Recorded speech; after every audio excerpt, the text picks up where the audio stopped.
வணக்கம். வாலை முரசு செய்திகளை விரிவாக பார்ப்பதற்கு முன் தலைப்புச் செய்திகளை பார்க்கலாம். பிப்ரவரி 5ஆம் தேதி கூடுகிறது தமிழ்நாடு அமைச்சரவை கூட்டம். இடைக்கால பட்ஜெட்டிற்கு அமைச்சரவை ஒப்புதல் அளிக்கும் என தகவல்.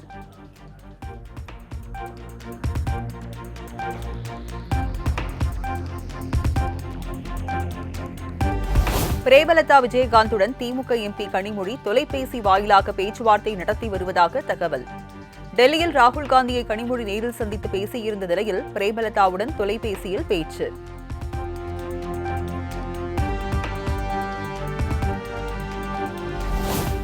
திமுக கூட்டணியில் புதிய கட்சிகள் வர வாய்ப்பு இருப்பதாக எம்பி கனிமொழி சூசகம். காங்கிரஸ் கட்சியுடன் எந்த மோதல் போக்கும் இல்லை எனவும் விளக்கம். நிச்சயமா புதிய கட்சிகள் வருவதற்கு வாய்ப்பு இருக்கு. ஆனா அது யார் என்பதை நம்முடைய முதலமைச்சர் அவர்கள் தான் முடிவு செய்வார். கூட்டணி உறுதி நான் செய்ய வேண்டியதில்லை. முதல்லயே கிட்டத்தட்ட பல ஆண்டுகளாக காங்கிரஸ் இயக்கத்தோடு திராவிட முன்னேற்ற கழகத்திற்கு ஒரு கூட்டணி இருக்கு. எந்த மோதல் போக்கும் எனக்கு தெரிஞ்சு இல்ல. நல்ல சுமூகமான பேச்சுவார்த்தை.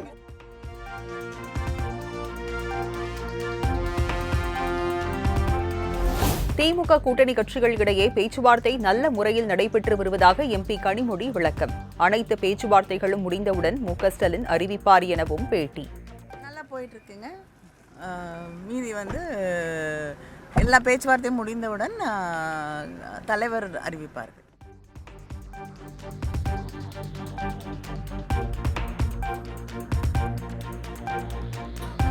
ராகுல் காந்தி கனிமொழி சந்திப்பில் காங்கிரசிற்கு 41 எம்எல்ஏ சீட், ஒரு ராஜ்யசபா சீட் கேட்டதாக வெளியான தகவல் உண்மை இல்லை என செல்வ பெருந்தகை விளக்கம். ஒப்பந்தம் கையெழுத்தாகும் போது தெரிவிக்கப்படும் எனவும் பேட்டி. எங்களுக்கு தெரியாதெல்லாம் உங்களுக்கு தெரியுது, எனக்கு தெரியல. அது உண்மை இல்லை. அதெல்லாம் ஓகே. என்ன பேசுனாங்கன்ட்டு யாருக்கும் தெரியாது. பேசியிருக்காங்க. அது தெரிஞ்சிருந்தாலும் பத்திரிகைகளை சொல்வதற்கு நாகரிகம் இருக்காது. நாங்கள் கடைசியாக நிறைவு பெறும் போது ஒப்பந்தம் கையெழுத்து போடும்போது நான் கண்டிப்பாக சொல்லுவேன்.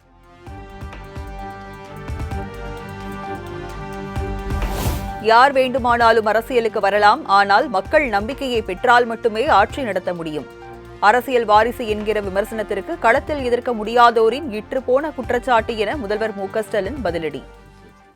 இதற்கு நான் ஏற்கனவே பதில் சொல்லிட்டேன்.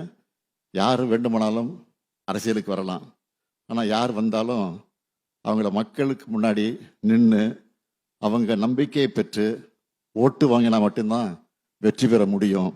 எனவே இது எங்களை களத்தில் எதிர்க்க முடியாத வைக்கிற இத்துப்புன குற்றச்சாட்டு.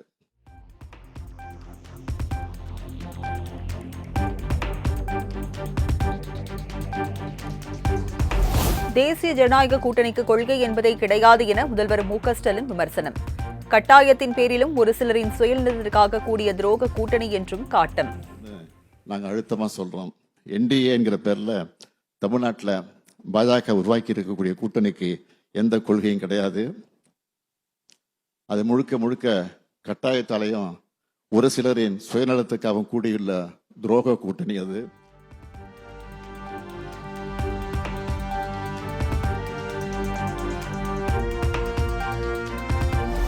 திமுக மீது ஊழல் குற்றச்சாட்டுகள் ஆதாரப்பூர்வமாக நிரூபிக்கப்பட்டுள்ளதா என பாஜகவுக்கு முதல்வர் மு.க.ஸ்டாலின் கேள்வி. உச்சநீதிமன்றம் வரை சென்று ஊழல் குற்றச்சாட்டு நிரூபிக்கப்பட்ட அதிமுகவை வாஷிங் மிஷினில் போட்டு விழுத்து விட்டீர்களா எனவும் விளாசல். அதுலேயும் உச்சநீதிமன்றம் வரைக்கும் போய் ஊழல் வழக்கில் தண்டிக்கப்பட்டவங்க தான் அதிமுக. நீங்கள் கூட்டணியில் இல்லாத சமயத்தில் அவங்க மேலே எத்தனை குற்றச்சாட்டுகள் சொன்னீங்க? இப்போ உங்கள் வாஷிங் மிஷினில் அவங்களெல்லாம் வெளுத்துட்டீங்களா? இதுதான் என்னுடைய கேள்வி.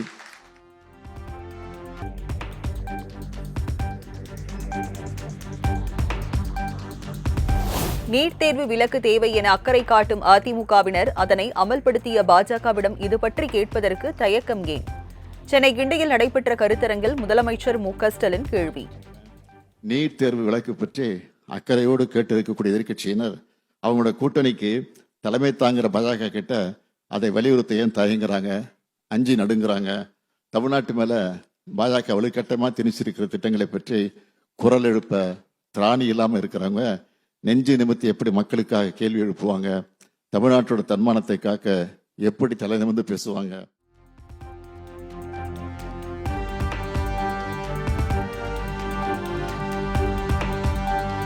சென்னையில் ஆபரண தங்கத்தின் விலை சவரனுக்கு 4800 ரூபாய் குறைவு. 1 கிராம் 16,200 ரூபாய்க்கும் 1 சவரன் 1,29,000 விற்பனை.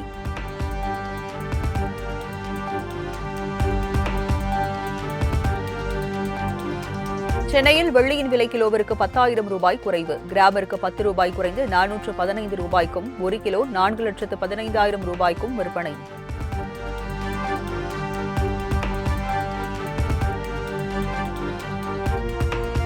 காந்தியடிகளின் 79வது நினைவு நாளையொட்டி டெல்லி ராஜ்காட்டில் உள்ள காந்தியின் நினைவிடத்தில் பிரதமர் நரேந்திர மோடி மரியாதை.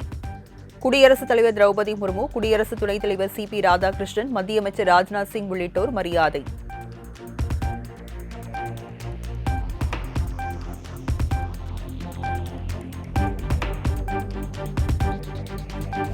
காந்தியடிகளின் 79வது நினைவு நாளையொட்டி எழும்பூர் அரசு அருங்காட்சியகத்தில் உள்ள காந்தி சிலைக்கு மலர் தூவி மரியாதை செய்தார் முதல்வர் மு.க.ஸ்டாலின்.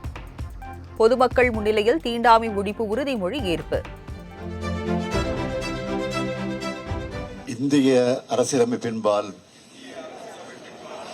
இடைவிடாத உளமார்ந்த பற்றுள்ள இந்திய குடிமகன் ஆகிய நான் நமது அரசியலமைப்பின்படி தீண்டாமை ஒழிக்கப்பட்டுவிட்டது என்பதை அறிவேன்.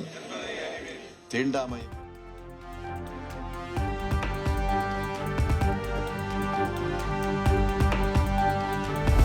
மகாத்மாவை மறைத்து நாட்டை நாசப்படுத்த துடிக்கும் கோட்சேவின் வாரிசுகளுக்கு தக்க பாடம் புகட்டி காந்தி பிறந்த மண்ணை காத்திடுவோம், மதவெறியை மாய்ப்போம், மகாத்மாவை போற்றுவோம் என முதலமைச்சர் மு.க.ஸ்டாலின் எக்ஸ் தளத்தில் பதிவு.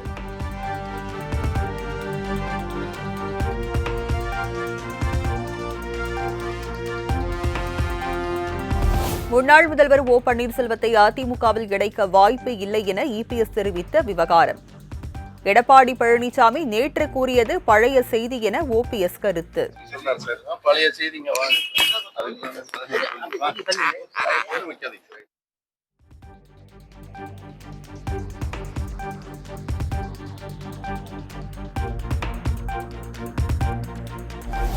ஓ பன்னீர்செல்வம் தன்னை கட்சியில் சேர்க்க வேண்டும் என்பதை ஊடகம் மூலம் பேசியிருக்கக்கூடாது.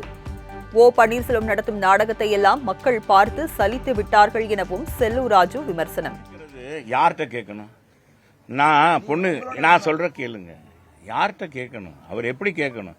ஊடகம் மூலமா கேட்பாங்க, இன்னொருத்தர் மூலமா கேட்பாங்க. ஒரு கட்சியில சேர்த்துக்கிற இவர் கட்சியில இவரெல்லாம் ஒருங்கிணைப்பாளர் இருந்திருக்காரு, முதலமைச்சராக இருந்தார். இவர் கட்சியுடைய நிலைப்பாடு தெரியும். இன்னைக்கு இந்த மாதிரி ஊடகத்தில் பேசி பேசி தான் அவர் இப்படி ஆயிட்டார். இவர் மட்டும் இல்ல, இவர் கூட பின்னால இருக்காங்க பாருங்க, அவங்களையும் பாதிக்க விடுறாரு. நான் அண்ணன் பன்னீர்செல்வத்தை கேட்டுக்கிறேன், இந்த நாடகம் எல்லாம் வேண்டாம். ஏன்னா மக்கள் பார்த்து சலிச்சு போயிட்டாங்க.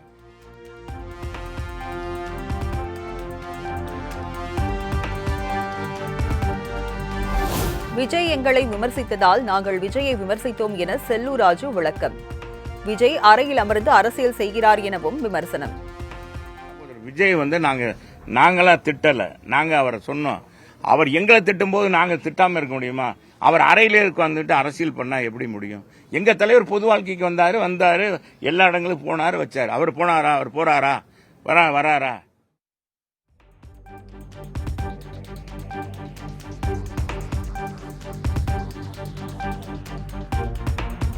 மதுரை வடக்கு தொகுதியை காங்கிரஸ் நிச்சயம் கேட்டு பெறும் என காங்கிரஸ் MP மாணிக்கம் தாக்கூர் உறுதி. காங்கிரஸ் தலைவர் மல்லிகார்ஜுன கார்கேவிடம் வலியுறுத்தி உள்ளதாகவும் பேட்டி. காங்கிரஸ் கட்சி கோரும், அதுல எந்த ஒரு சந்தேகம் கிடையாது. காங்கிரஸ் கட்சியை பொறுத்த மட்டும் வடக்கு தொகுதியை கேட்டு பெற வேண்டும் என்பதற்காக நான் அகில இந்திய காங்கிரஸ் கமிட்டி தலைவர் கார்கே அவர்களிடம் சந்தித்து பேசினேன். அவரிடம் அதை பற்றி சொல்லியிருக்கிறேன்.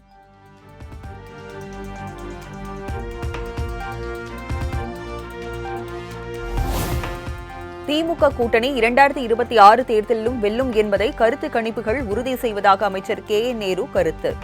பெண்களின் நம்பிக்கையையும் பேராதரவையும் பெற்று அசைக்க முடியாத அரசாக திராவிட மாடல் அரசு விளங்குவதாகவும் பெருமிதம்.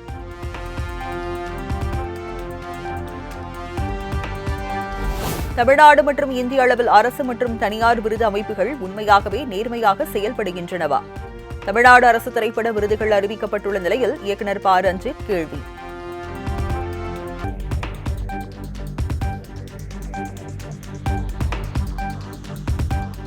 எனக்கு அரசு ஒத்துழைப்பு கொடுத்ததற்கும் நான் கேட்ட கோரிக்கைகளை நிறைவேற்றி கொடுத்ததற்கும் அரசுக்கு மனமார்ந்த நன்றி. சென்னை மாநகராட்சி மாமன்ற கூட்டத்தில் திமுக அரசுக்கு பாஜக கவுன்சிலர் உமா ஆனந்த் புகழாரம். நான் இன்று பெருமையுடன் இந்த மாமன்றத்தில் பதிவு செய்து மகிழ்ச்சியுடன் பின்வருவது இந்த பகுதிவாழ் மக்களுக்கு நான் 2022 தான் அளித்த வாக்குறுதிகளை 80% நிறைவேற்றிவிட்டேன் என்று பெருமையுடன் கூறுகிறேன். அந்த பெருமை உங்களுக்கு சாரும் இந்த தமிழ்நாட்டின் முதலமைச்சர்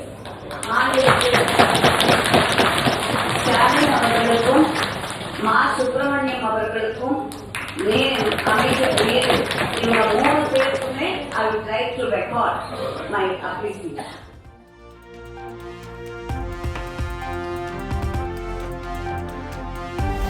சென்னை தரமணி அருகே பீகாரை சேர்ந்த கணவன் மனைவி 2 வயது குழந்தை கொலை வழக்கு. 4 நாட்களாக தேடப்பட்டு வந்த பெண் முனிதா குமாரியின் சடலம் பெருங்குடி குப்பை கிடங்கில் கண்டெடுப்பு.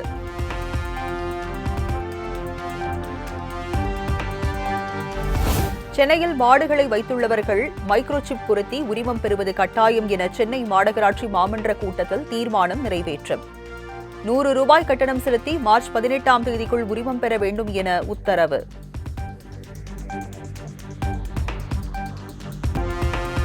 சென்னை அடுத்த புழலில் தொழிலதிபர் மற்றும் அவரது மனைவியை கட்டி போட்டு துணிகர கொள்ளை. 15 சவரன் தங்க நகை 25 லட்சம் ரூபாய் கொள்ளையடித்து சென்ற மர்ம நபர்களுக்கு போலீசார் வலைவீச்சு.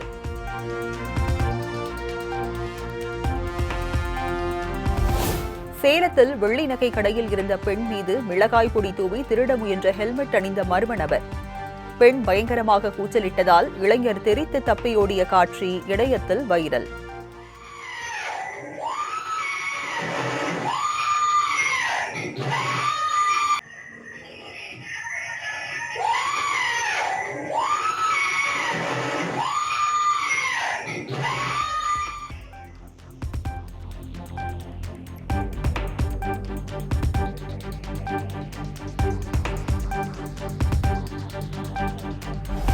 கோடநாடு கொலை கொள்ளை வழக்கில் குற்றம் சாட்டப்பட்டுள்ள வாளையார் மனோஜ், ஜிதின் ஜாய், சந்தோஷ் சாமி, தீபு ஆகியோர் நீதிமன்றத்தில் ஆஜர்.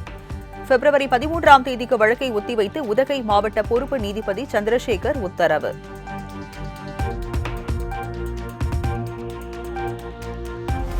புதுச்சேரி மாநிலம் மூலக்குளம் பிச்சவீரன்பேட் அருகே பள்ளி வாகனத்தை ஓட்டி சென்ற மதுபோதை ஆசாமி. 30க்கும் மேற்பட்ட குழந்தைகளை ஏற்றிக் கொண்டு அதிவேகமாக சென்றவரை கண்டித்த பொதுமக்கள். அப்படி குஷி வண்டி ஓட்டுறீங்க, அப்படியே போட்ட வண்டி ஓட்டுதுன்னா உனக்கு இவ்வளோ பசங்க தானே இருக்குதுவா? என்ன வண்டி எடுத்துட்டா உங்க ஸ்கூலுக்கு அந்த காலேஜ் அனுப்புறாரு இந்த வீடியோவை. இருந்தே மாட்டீங்களாடா நீங்களா? குஷி தானேங்கிறா? அப்ப எப்படியா இருக்கிறா?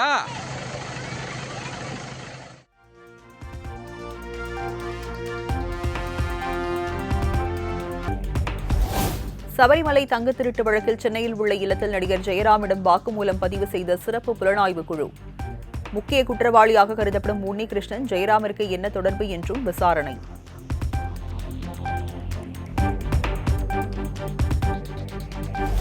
திருப்பதியில் லட்டு தயாரிக்க 68 லட்சம் கிலோ போலி நெய் வழங்கப்பட்டது விசாரணையில் உறுதி. பால், வெண்ணெயை பயன்படுத்தாமல் பாமாயில் உள்ளிட்டவற்றை பயன்படுத்தி போலியாக நெய் தயாரித்துள்ளதாக சிபிஐ குற்றப்பத்திரிகை தாக்கல்.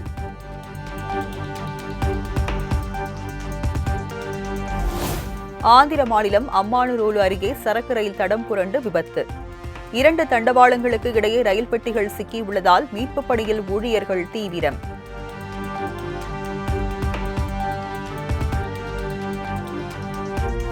உத்தரப்பிரதேச மாநிலம் பிரயாக்ராஜில் மகா ஏகாதசியை முன்னிட்டு குவிந்த பக்தர்கள். திரிவேணி சங்கமத்தில் புனித நீராடி வழிபாடு.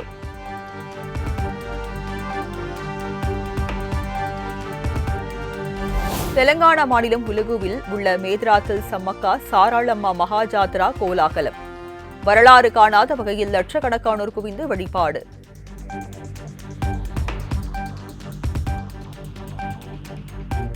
ஜம்மு காஷ்மீர் மாநிலம் ரஜோரியில் கடும் பனிப்பொழிவால் சாலைகளை மூடிய பனிக்கட்டிகள். போக்குவரத்து முற்றிலும் துண்டிக்கப்பட்டதால் சாலையை சீரமைக்கும் பணி தீவிரம்.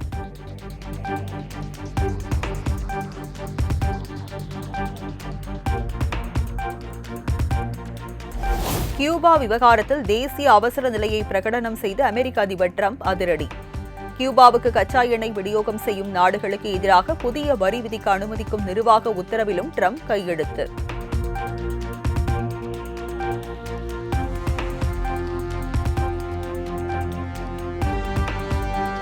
இந்தியாவின் அணுசக்தி இலக்குகளுக்கு யுரேனியம் வழங்கப்படும் என கனடா அமைச்சர் ஹட்சன் உறுதி.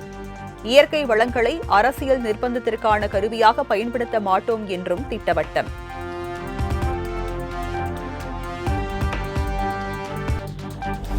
மகளிர் பிரீமியர் லீக் T20 கிரிக்கெட் தொடரில் முதல் அணியாக இறுதிச் சுற்றுக்கு முன்னேறியது ராயல் சேலஞ்சர்ஸ் பெங்களூரு அணி. 8 லீக் போட்டிகளில் 6 போட்டிகளில் வெற்றி பெற்று 12 புள்ளிகளுடன் இறுதிச் சுற்றுக்கு முன்னேறியது பெங்களூரு அணி.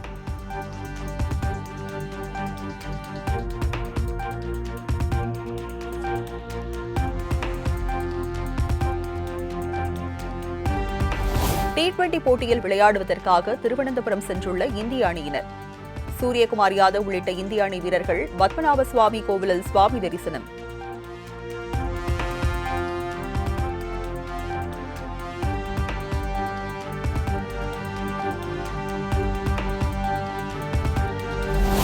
இங்கிலாந்தில் ஸ்னூக்கர் விளையாட்டில் உலக சாதனை படைத்த 2 வயது சிறுவன் ஃபுல் பேங்க் ஷாட்டை வெற்றிகரமாக அடித்து அசத்தல்.